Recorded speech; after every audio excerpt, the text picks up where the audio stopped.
আব্বা সূর্য দিনের বেলা কি শুনতে ওঠে? কে কখন উঠবো? তা দিনের বেলা কাঙ্গর সূর্য কাজে না গে? কে কামে লাগে না কে?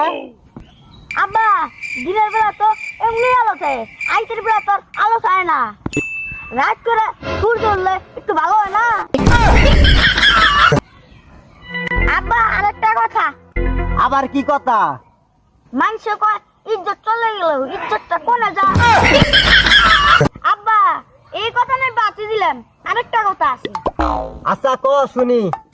মানুষের বিয়া কাজিয়ে পড়ায়, কাজের বিয়া কেনা করায়? আব্বা তুই আরো কিছু কব নাকি? হ্যাঁ আব্বা, কি কবি ক? জিলাপি একটা একটা না হয় যদি সুজ হইতো তাহলে জিলাপির নামটা কি হইতো? আব্বা থাম। না আমি থামবো না, আমি আরেকটা কথা কম। আচ্ছা ক। বিশেষ যদি মেত না থাকে তাহলে ওই বিষ মানুষ খাইলে মরবো। আমিও বললাম না বুঝছে।